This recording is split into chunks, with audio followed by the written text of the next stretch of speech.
Bonjour à tous, bienvenue dans cette nouvelle édition. Un seul titre pour ce journal. Le président Laurent Gbagbo sera à Yopougon-Figayo demain 16 août pour la dernière étape de sa tournée Kokoko dans le district d'Abidjan. Après son retour au pays, le président Laurent Gbagbo a décidé de rencontrer les populations du district d'Abidjan à travers une tournée pour échanger avec elles et leur présenter sa nouvelle offre politique.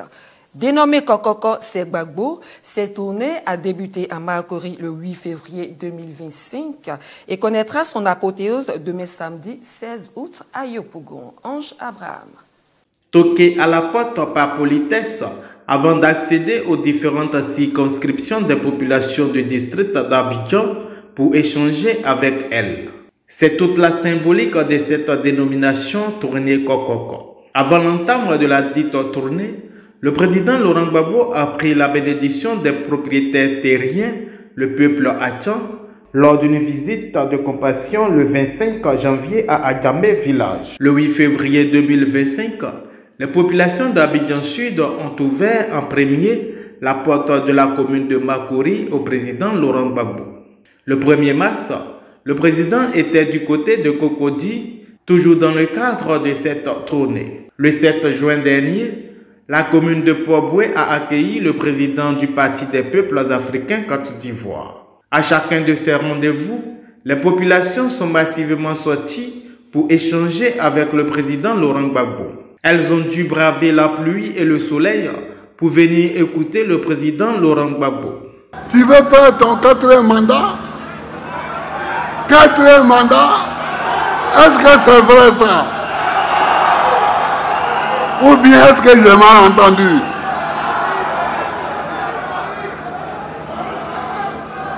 Ah!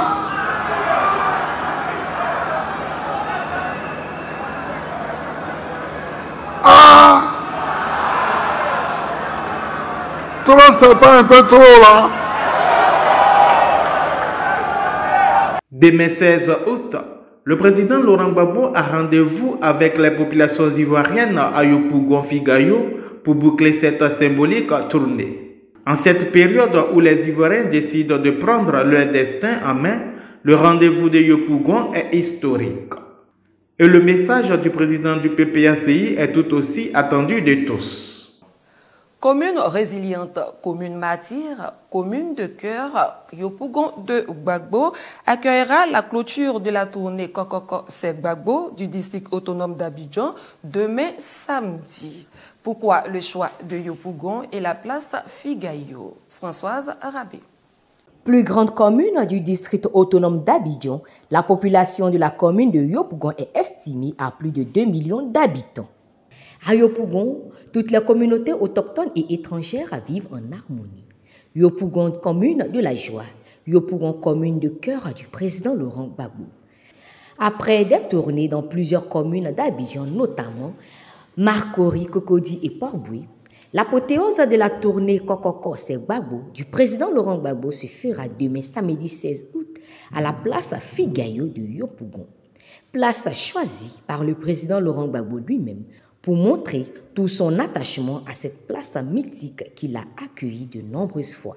Gbagbo a un attachement symbolique très fort avec Yopougon. Et il a dit, mais allons à Figayo. Que dans tous les pays, il y a des endroits symboliques. Il y a des espaces symboliques.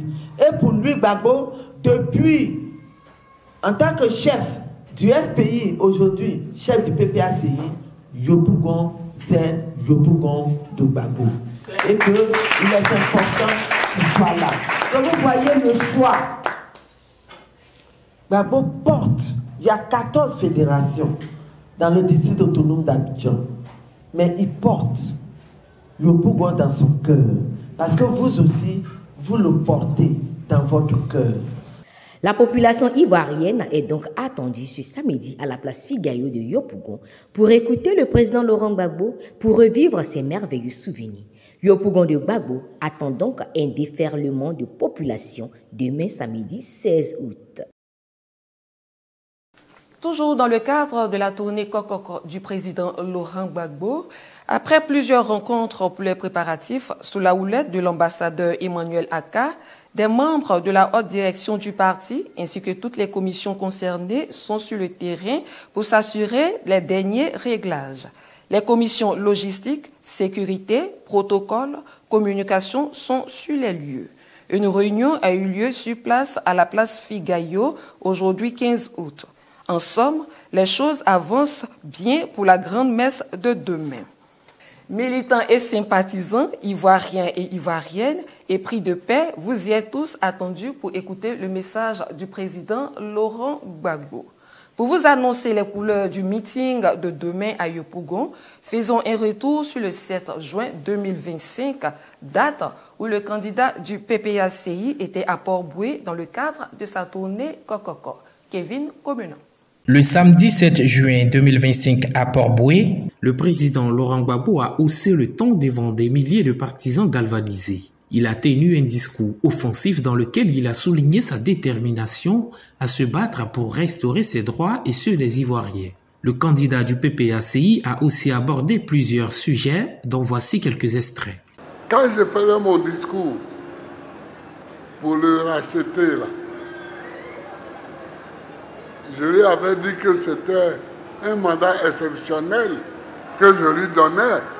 Ça va devenir 4 mandats. Je t'aide.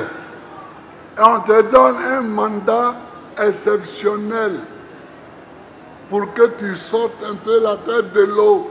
Et c'est toi qui vas venir maintenant me dire que moi, qui t'ai donné la chance, je ne suis pas candidat, mais c'est toi qui va être mon candidat pour la 4e fois. Est-ce que c'est pas exagéré ça? Est-ce que trop n'est pas trop? Celui qui est candidat pour le 4e mandat, là, il n'a qu'à savoir que nous ferons tout pour qu'il ne soit pas candidat. Ils veulent qu'on se batte. On va se battre. Une bataille pour son honneur et pour la Côte d'Ivoire dont les prémices ont été constatées le samedi 9 août dernier. Le tout dans un élan républicain comme il en sera de même, demain samedi à la place Figayo de Yopougon. Les jeunes de la commune de Yopougon ne veulent pas rester en marge de la mobilisation pour la tournée Kokoko, c'est Gbagbo. Mégaphone en main, ils ont sillonné la commune de Yopougon afin d'inviter les populations demain 16 août à la place Figayo. Françoise Rabé. De Yopougon, Maroc, ce samedi 16 août à la place Figayo, le président Laurent Gbagbo, notre leader, notre candidat, ce samedi 16 août à la place Figayo, il a quelque chose à dire aux Ivoiriens. Donnez pas à la Maroc ce samedi. Faut sortir, faut l'écouter. Faut sortir car il y a quelque chose à dire aux Ivoiriens. Mégaphone en main, la Ligue des jeunes de la Fédération de Yopougon est à la tâche afin d'informer toute la population résidente de la commune de Yopougon de la venue du président Laurent Gbagbo à la place Figayo demain samedi 16 août. En marge des tournées de mobilisation dans les fédérations du district d'Abidjan, de la direction du parti pour la clôture de la tournée Kokoko c'est Gbagbo demain samedi 16 août à la place Figayo, la Ligue des jeunes de la commune de Yopougon, dirigée par Giri Ika, ne veut pas rester en marge de cette opération. Avec ses mégaphones, ils ont arpenté les quartiers de la commune, dansant, chantant, mais surtout invitant les populations à venir écouter le président Laurent Gbagbo.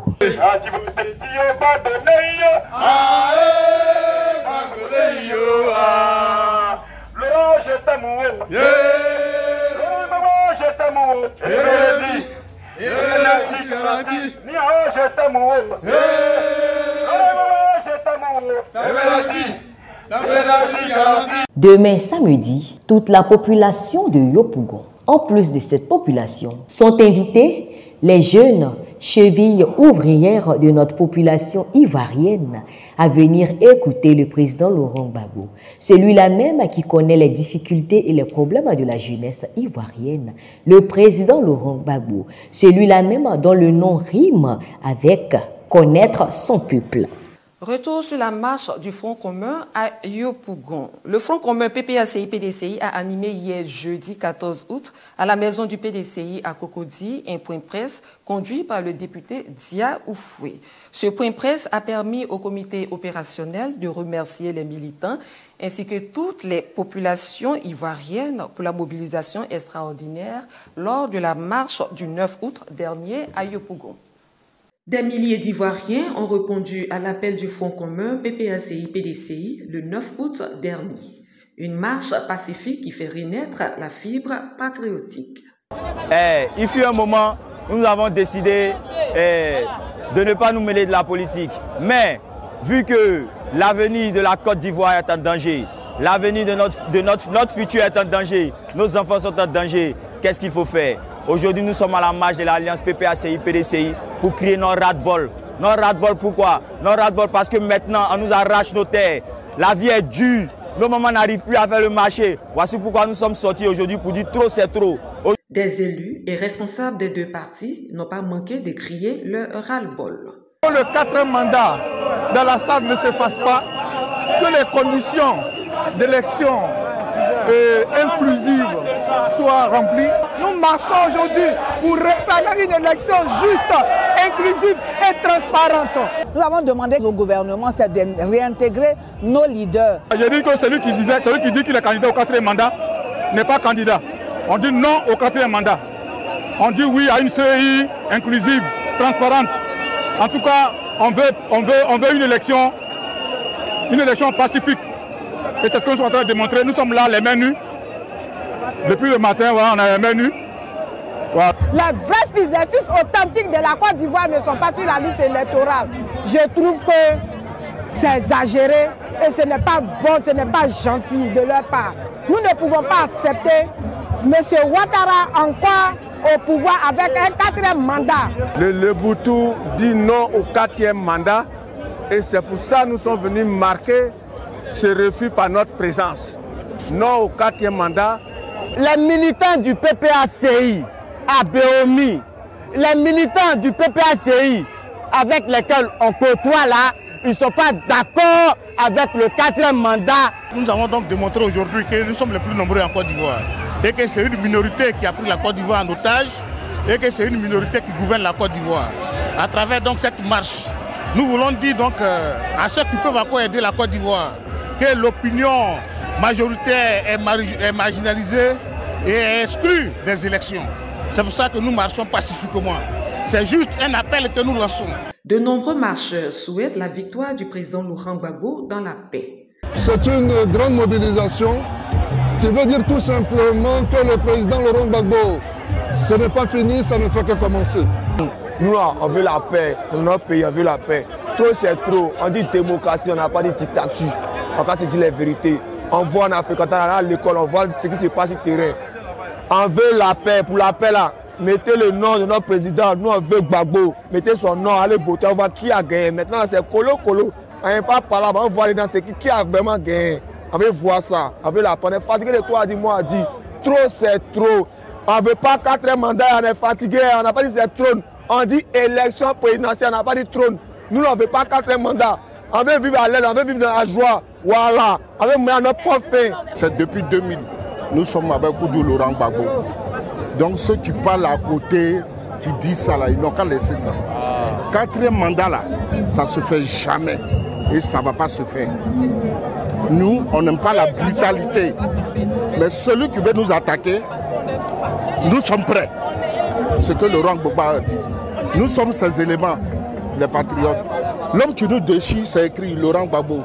Fort du succès de la marche, le comité opérationnel, par la voix de son responsable adjoint Dia Oufoué, a exprimé sa gratitude aux Ivoiriens dans leur ensemble ce jeudi 14 août 2025 lors d'un point presse au siège du PDCI. Selon le conférencier, de Saguidiba à la place Figayo à Yopougon, la mobilisation a été jugée exceptionnelle. Le Front commun PPACI, PDCI-RDA adresse ses remerciements les plus chaleureux à l'ensemble de ses militantes et militants, ainsi qu'à ceux des autres partis de l'opposition, à toutes les Ivoiriennes et à tous les Ivoiriens qui ont répondu avec enthousiasme et détermination à l'appel à la marche du samedi 9 août 2025 de Sagidiba à la place Figayo à Yopougon. Cette mobilisation exceptionnelle, organisée dans un esprit de paix, de solidarité et de civisme, a été l'illustration éclatante d'un peuple uni autour des valeurs républicaines. Selon le Front commun, cette démonstration de force vise à adresser un message clair tant aux autorités nationales qu'à la communauté internationale. Le responsable adjoint du Front commun Diaoufoué a, au nom du comité d'organisation, salué la discipline des participants observés ainsi que la collaboration des forces de défense et de sécurité. À en croire Diaoufoué, cette marche s'inscrivait dans une dynamique de protestation contre un quatrième mandat jugé anticonstitutionnel, l'exclusion de certains leaders politiques de la liste électorale, l'absence d'audit rigoureux du fichier électoral et la nécessité de réformer la commission électorale indépendante CEI. Le Front commun réclame également l'organisation d'élections inclusives et l'ouverture d'un dialogue politique sur les points de blocage du processus électoral.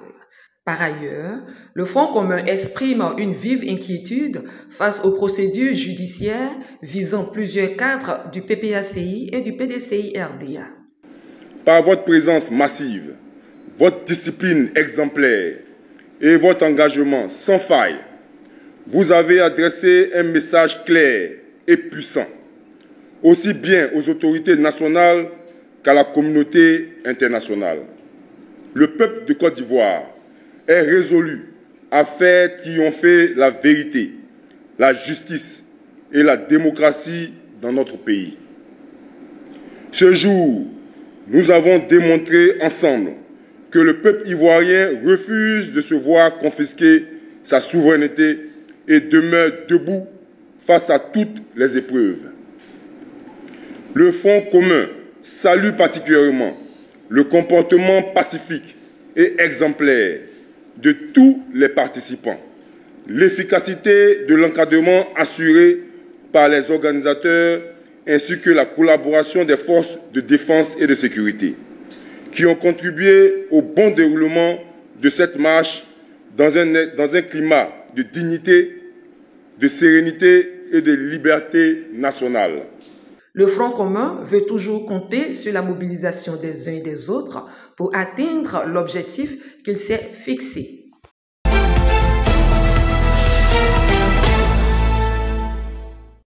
L'actualité de la semaine avec Kevin Communon, il nous emmène aux États-Unis d'Amérique, au Mali, puis au Gabon. Le sommet Trump-Poutine en Alaska. Les présidents américains et russes se sont retrouvés aujourd'hui, vendredi, en Alaska, dans une base historique au rôle crucial pendant la Seconde Guerre mondiale, puis la guerre froide. Les enjeux de cette rencontre sont énormes pour les deux parties. Trump veut obtenir un accord de cessez-le-feu avec la Russie et mettre fin à la guerre en Ukraine. Il souhaite également entretenir une bonne relation avec Poutine dans le but de faciliter les échanges entre les deux pays. L'objectif de Poutine est d'acquérir des territoires ukrainiens dans un échange, mais aussi d'écarter la menace de sanctions visant la Russie. En marge de ce sommet, des manifestations pro-ukrainiennes ont eu lieu à Anchorage, la plus grande ville d'Alaska, pour protester contre la rencontre prévue entre Donald Trump et Vladimir Poutine. Gabon, les petits métiers désormais interdits aux étrangers. Lors du Conseil des ministres du 12 août 2025, les autorités gabonaises ont voté une loi interdisant plusieurs petits métiers aux étrangers. La liste de ces métiers concernés inclut la coiffure, la réparation des chaussures et bien d'autres. Abordons la question du commerce informel. Le Conseil a constaté que ce secteur, bien que dynamique, échappe souvent au cadre légal et pénalise les entrepreneurs nationaux, en particulier les jeunes et les femmes. Une part importante de ces activités étant exercée par des opérateurs étrangers, le Conseil interdit désormais à ces derniers l'exercice de certaines activités de petite envergure, commerce de proximité, envoi d'argent non agréé, réparation de téléphones et petits appareils, coiffure et soins esthétiques de rue, orpaillage artisanal non autorisé, intermédiation informelle dans l'achat de récoltes, exploitation de petits ateliers ou machines de jeu sans enregistrement. Selon le gouvernement, cette loi vise à relancer l'emploi des jeunes citoyens gabonais et leur permettre de reprendre le contrôle de l'économie de proximité. Cette mesure est jugée discriminatoire par plusieurs organisations. Le Conseil des ministres de ce 12 août a aussi adopté une ordonnance accordant l'amnistie générale aux auteurs, co-auteurs et complices civils comme militaires des coups d'État de janvier 2019 et août 2023. Mali, les autorités dénoncent une tentative de déstabilisation. Dans un communiqué lu à la télévision nationale par le ministre de la Sécurité et de la Protection civile le 14 août dernier, le gouvernement malien a annoncé avoir déjoué une tentative de coup d'État. Le gouvernement de la transition informe l'opinion nationale de l'arrestation d'un groupuscule d'éléments marginaux des forces armées de sécurité maliennes pour des infractions pénales visant à déstabiliser les institutions de la République. Ces militaires et des civils n'ont eu d'autres ambitions que de chercher à briser, avec l'aide d'États étrangers, la dynamique de la refondation du Mali. Grâce au professionnalisme et à la vigilance des services spécialisés, la conspiration a été mise en échec, suivie de l'arrestation des acteurs dès le 1er août 2025. Parmi les personnes interpellées figure un ressortissant français. Par ailleurs, le général de division Daoud Ali Mohamedine a invité la population à rester calme et vigilante. L'ancien premier ministre du pays, Choguel Maïga, a lui été placé en détention provisoire mardi dans le cadre d'une enquête sur des allégations de détournement de fonds publics formulées dans un rapport d'audit selon son avocat. C'est ici que prend fin cette édition. Demain, samedi 16 août, le président Laurent Gbagbo s'adressera à la population ivoirienne. Mobilisons-nous pour y être. Au revoir.